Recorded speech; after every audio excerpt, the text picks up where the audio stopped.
عز و جل قرآن عظیم میں ارشاد فرماتا ہے، اس سے بڑا ظالم کون جو اللہ کی مسجدوں میں اللہ کا ذکر کرنے سے روکتا ہے؟ بالکل صحیح۔ وہ سب سے بڑا ظالم ہے۔ ومن اظلم ممن منع مساجد اللہ، اللہ کی مسجدیں، اللہ کا گھر اس کے ذکر پاک کے لیے ہوتی ہیں، اس کی عبادت کے لیے ہوتی ہیں، اور جو اللہ تبارک و تعالیٰ کے ذکر سے اور اس کی عبادت سے روکے، اللہ قرآن میں فرماتا ہے وہ سب سے بڑا ظالم ہے۔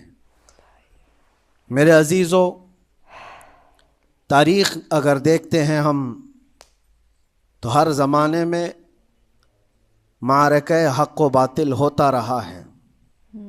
باطل طاقتیں ہمیشہ یہ چاہتی ہیں کہ اللہ کے ذکر کو روکیں، کیونکہ طاغوت شیطان جس کا ذکر قرآن میں ہے وہ ہمیشہ سے یہ چاہتا رہا ہے کہ اللہ کا ذکر کرنے والوں کو روک دیا جائے، کیونکہ اس نے اللہ تبارک و تعالیٰ سے یہ وعدہ کیا، چیلنج کیا تھا، لَأَقْعُدَنَّ لَهُمْ صِرَاطَكَ الْمُسْتَقِيمِ، اے رب میں تیرے سیدھے راستے پر بیٹھ جاؤں گا، ثُمَّ لَآتِيَنَّهُمْ مِنْ بَيْنِ أَيْدِيهِمْ وَمِنْ خَلْفِهِمْ وَعَنْ أَيْمَانِهِمْ وَشِمَائِلِهِمْ، اور میں اس سیدھے راستے پر جو بھی گزرے گا اس کو کبھی سامنے سے آ کر بہکاؤں گا، کبھی پیچھے سے آ کر بہکاؤں گا، کبھی دائیں سے کبھی بائیں سے۔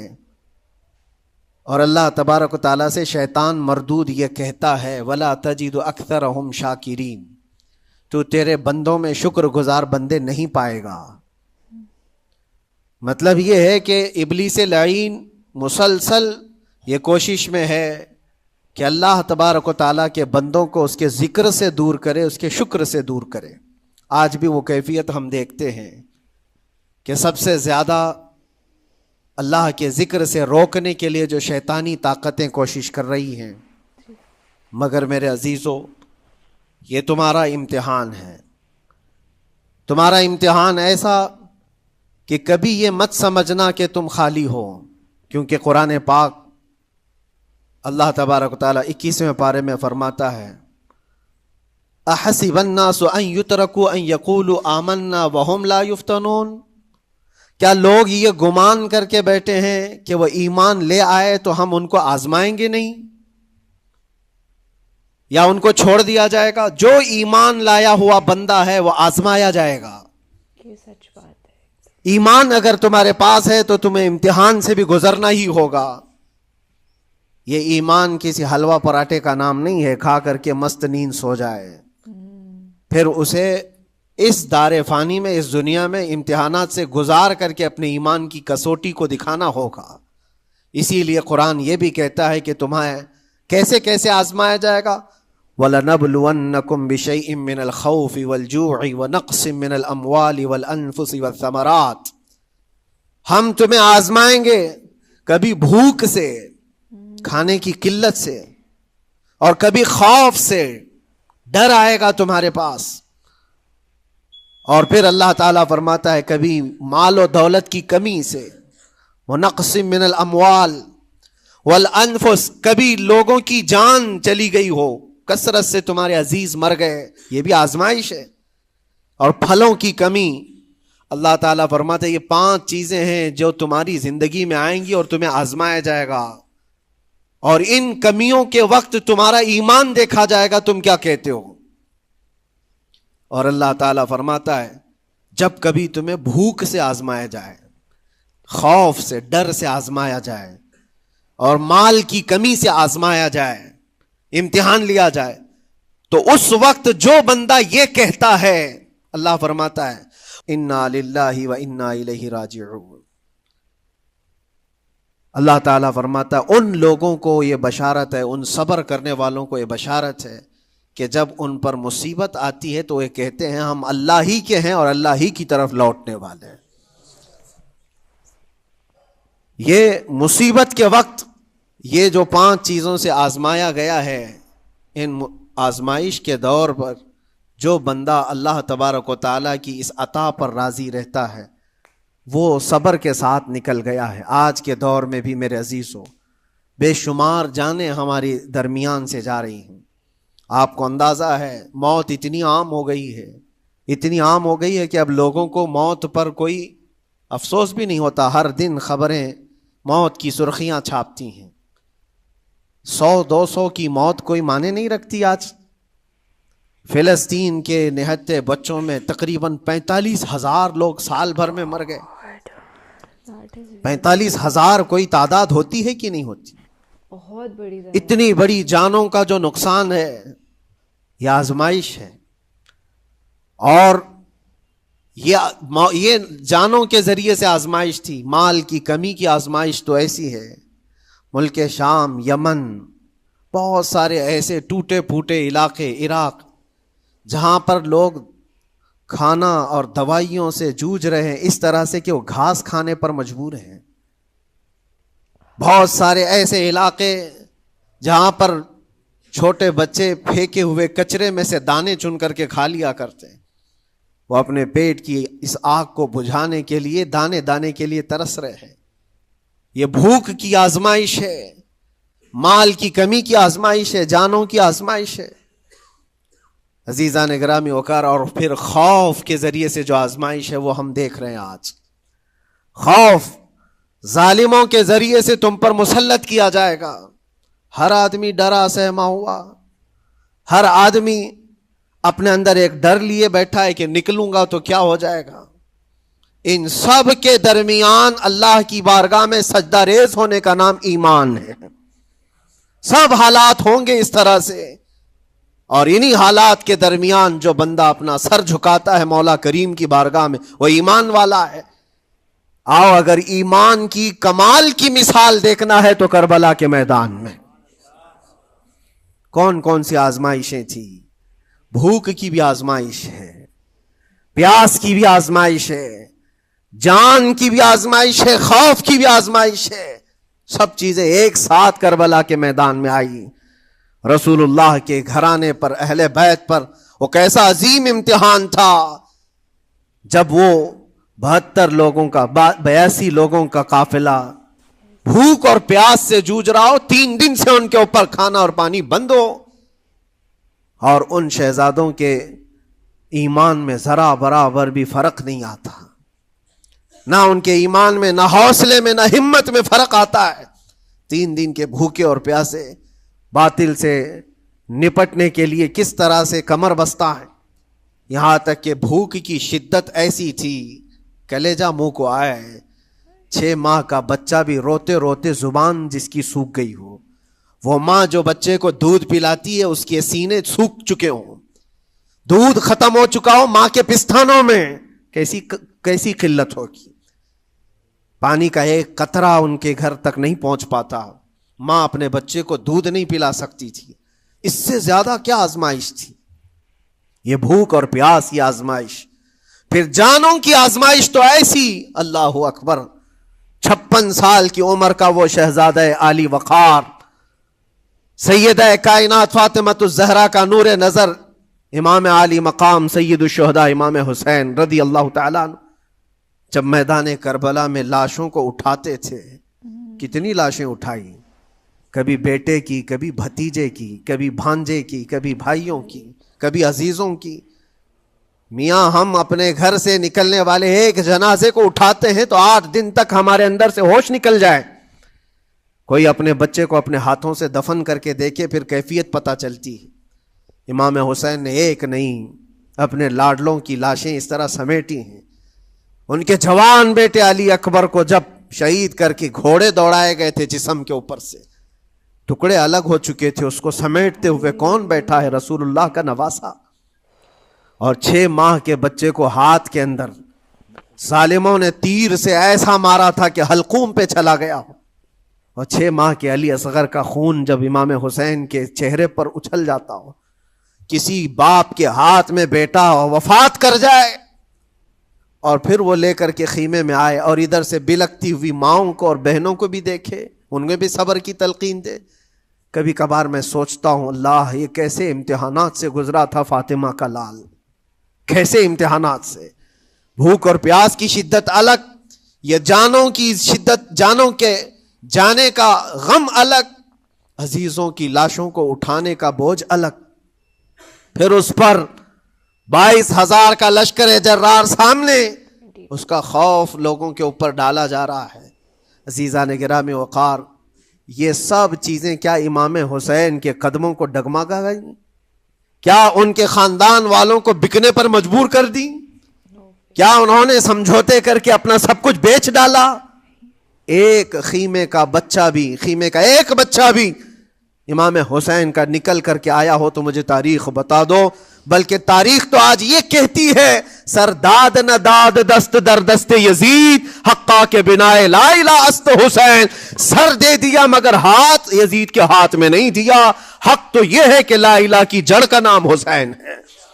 آج وہ امتحان قیامت تک کی تمہارے ساتھ ہوتا رہے گا، قیامت تک تمہارے ساتھ یہ آزمائش ہوتی رہے گی، کبھی بھوک سے، کبھی ڈر سے، کبھی جانوں کے نقصان سے، لیکن پھر تمہیں دیکھا جائے گا تم بکتے کتنے ہو، نکلتے کتنے ہو، ہواؤں کے پجاری کتنے ہیں، خواہشات نفس کو ماننے والے کتنے ہیں، اپنے کمفرٹ زون میں جینے کے لیے ایمان کا سودا کرنے والے لوگ کتنے ہیں۔ یہ آزمائش ہوتی رہے گی میرے عزیزو۔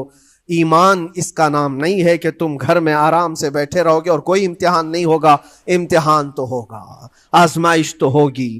آج جو بھی حالات ہیں اس پر میں یہی کہوں گا، ایک بات ہو سکتا ہے کروڑوں مسلمانوں کے دلوں میں آج یہ نروس پن آئے، اتنے برے حالات ہوتے ہیں، اللہ ہمارے ساتھ ہے یا نہیں؟ اللہ ہمارے ساتھ ہے یا نہیں؟ ایمان ہمارا صحیح ہے یا نہیں؟ اسلام صحیح ہے یا نہیں؟ یہ شک بھی شیطان تمہارے دل میں ڈالتا ہے۔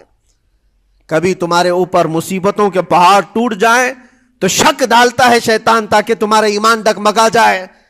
میرے عزیزو، مسلمان ہونے کا مطلب یہ نہیں ہے کہ تم صرف محلات میں جیو گے اور تخت و تاج کے مالک ہی رہو گے، ایسا نہیں ہے۔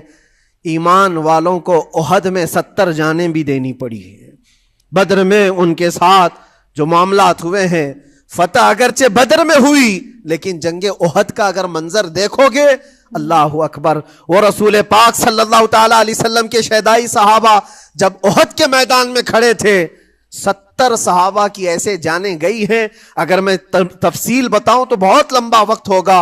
ایک صحابی ہیں حضرت انس بن نزیر، پورے جسم میں ایک انگلی کے علاوہ کچھ نہیں ملا، کچھ نہیں ملا، شہادت کی ایک انگلی سے ان کو پہچانا گیا۔ حضرت سعد بن ربیع، یہ ایسے صحابی ہیں جن کا پیٹ پورا پھاڑ دیا گیا تھا اور 12 نیزے مارے گئے تھے۔ وہ سید الشہداء امیر حمزہ بھی تو اسی احد کے میدان میں شہید ہوئے، جن کو بھالے سے مارا گیا اور چیر کر کے ان کا کلیجہ چبایا گیا تھا۔ عبداللہ بن جہش اسی میدان میں انتقال کیے ہیں، جن کے جسم کے 80 ٹکڑے کر دیے گئے تھے اور ہر ٹکڑے کا ہار بنا کر ظالموں نے پہنا تھا، ہار بنا لیا تھا جسموں کے۔ یہ سارے منظر احد کے میدان میں ہوئے، اور کون سے ایمان والے؟ وہ رسول اللہ کی اقتداء میں نماز پڑھنے والے، حضور پاک کے چہرے انور کو دیکھنے والے۔ جب ان کے ساتھ یہ آزمائشیں ہو سکتی ہیں تو ہم کون سی گاجر مولی ہیں؟ ہمارے ساتھ بھی آزمائشیں ہوں گی، جس کا جیسا ایمان ہوگا ویسا وہ امتحان بھی دے گا، اسی امتحان سے وہ گزارا جائے گا۔ مگر میں آج کروڑوں مسلمانوں کے دلوں کے بارے میں یہ بات کہنا چاہتا ہوں کہ اگر نروس پن ہے کہ یہ حالات ایسے کیوں ہیں، حالات ہر زمانے میں ہوتے رہیں گے۔ ستیزہ کار رہا ہے ازل سے تا امروز، شرار ابو لہبی سے چراغ مصطفی، یہ ہماری تاریخ ہے، یہ تاریخ ہے میرے عزیزو۔ اللہ تعالیٰ قرآن میں فرماتا ہے تِلْكَ الْأَيَّامُ نُدَاوِلُهَا بَيْنَ النَّاسِ، یہ دن ہیں جو ہم لوگوں کے درمیان پلٹتے رہتے ہیں، کبھی تم بادشاہ بنو گے، کبھی فقیر بن جاؤ گے، اور آج جو تخت پر ہیں ہو سکتا ہے وہ کل ڈگر ڈگر گھوم رہے ہوں۔ آج جن کو طاقت کا نشہ ہے ہو سکتا ہے وہ بھیک مانگنے پر بھی مجبور ہو جائے۔ لیکن ایک بات یاد رکھنا، نروس پن اپنے دل میں آنے نہ پائے، ان حالات سے دیکھ کر کے گھبرا نہ جانا۔ ایمان تمہارا سچا ہے، اللہ کل بھی تمہارے ساتھ، آج بھی تمہارے ساتھ، اور ہمیشہ۔ بس تمہاری عبادت میں فرق آنے نہ پائے، تمہارے سجدوں میں کمی ہونے نہ پائے، تمہارے ایمان میں تزلزل آنے نہ پائے۔ اللہ ایک ہے تو ایک ہے، اللہ سچا ہے تو سچا ہے۔ میں نے اللہ کو نہیں دیکھا لیکن اللہ پر ایمان ضرور ہے۔ یہ یقین اور یہ عقیدہ تمہارا مضبوط رہے۔ ہاں، ہمیں معلوم ہے، کچھ لوگ ہم سے پوچھتے بھی ہیں اللہ تبارک و تعالیٰ پوری کائنات کا مالک، جس نے ہر چیز پیدا کیا اور اس کی عبادت کرنے والے ہو آپ، لیکن پھر اسی اللہ رب العزت کی یہ مسجدیں کیوں ڈھائی گئی؟ کیوں مسجدوں کو ختم کیا جا رہا ہے؟ اللہ کے ذکر کو روکنے کے لیے طاقتیں پوری مسجدوں کو ڈھانے کی کیوں بات کرتی ہیں؟ پھر اللہ کچھ کیوں نہیں فرماتا؟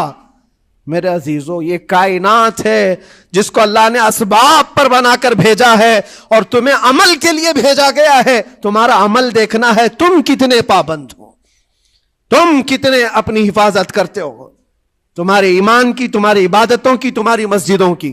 تم مسجدیں خالی کر کے گھوم رہے ہو، فجر کی نماز میں اپنے گھروں پر سوئے ہو، اور پھر اللہ کے گھروں کی حفاظت کی بات کر رہے ہو کہ مسجدیں ڈھائی جا رہی ہیں، مسجدوں پر آکرمن ہوتا ہے۔ یہ ساری باتیں کیوں؟ تم جب ان صفوں کو خالی کر دو گے، یہ مسجدیں چیخ چیخ کر پکارتی ہیں اللہ کی بارگاہ میں، پل بھر میں بنا لی، شب بھر میں بنا لی مسجد تو ایمان کی حرارت والوں نے۔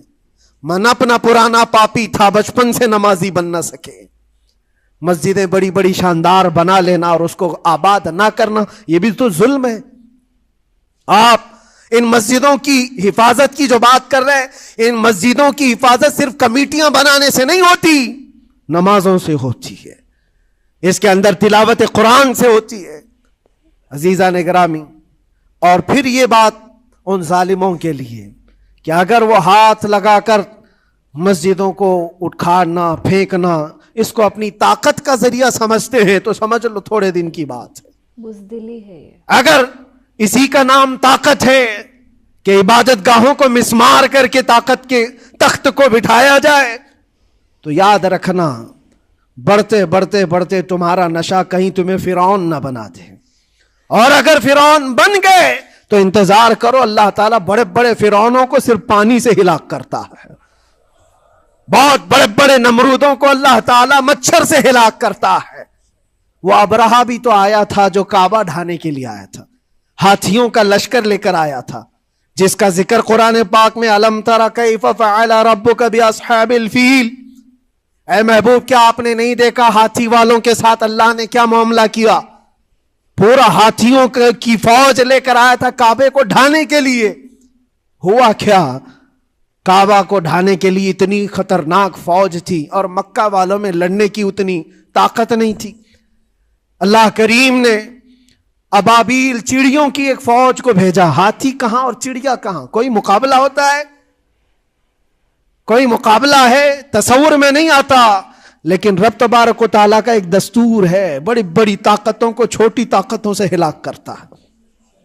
چھوٹی چھوٹی سی چڑیاں ہیں، ایک ہاتھ میں تمہارے آ جائے، ایک چونچ میں اور دو پاؤں میں کنکریاں لے کر آتی تھی، اوپر سے صرف وہ کنکریاں گراتی، ہاتھیوں کے پیٹ پھٹ جاتے اور آگ لگ جاتی تھی۔ اللہ تبارک و تعالیٰ کی طاقت کا یہ مشاہدہ، قوت کا ایک ہلکا سا اظہار جو مکہ کی ان وادیوں میں ہوا، منا، اور اللہ تعالیٰ فرماتا ہے فَجَعَلَهُمْ كَعَصْفٍ مَأْكُولٍ، اللہ نے ان کو ایسا کر دیا جیسے کھائی ہوئی مرغی ہوتی ہے، نوچ نوچ کر کے کھا کر چھوڑی ہوئی مرغی ہو۔ پوری فوج کی حالت ایسی ہو گئی تھی۔ کعبہ مکرمہ کو ڈھانے کے لیے آئے، تب اللہ تبارک و تعالی ظالموں کو کس طرح سے نیست و نابود فرمایا۔ ہمیں یقین ہے میرے عزیزوں، اللہ تبارک و تعالی وہ ابابیل بھیجنے والا مولا آج بھی زندہ اور ہمیشہ زندہ رہے گا۔ وہ حی اور قیوم ہے، ہمیشہ سے زندہ ہے اور ہمیشہ زندہ رہے گا، لیکن تمہارا امتحان ہوتا رہے گا، تمہارا امتحان ہوتا رہے گا۔ اللہ کے نبی صلی اللہ تعالی علیہ وسلم کے لیے مدد آئی ہے تو اس کا مطلب یہ نہیں ہے کہ وہ صرف بیٹھ کر کے مدینے میں دعائیں کرتے تھے، نہیں، عمل کے میدان میں اترے بھی ہیں۔ صحابہ نے بھوک اور پیاس برداشت کی ہے، کتنے کتنے دنوں تک وہ ایک کھجور پر پورا دن گزارتے تھے، پیوند لگے کپڑے۔ حضرت ابو ہریرہ فرماتے ہیں ہم تو ایک جنگ سے ایسے واپس آئے تھے کہ ہمارے پاؤں کے پورے ناخن اکھڑ گئے تھے، پاؤں کے ناخن اکھڑ گئے۔ خندق کے میدان میں خود نبی پاک صلی اللہ علیہ وسلم اپنے ہاتھوں سے خندق کھودتے رہے، اور پیٹ پر پتھر باندھنا، یہ سب مشقتیں، سٹرگل کیا ہے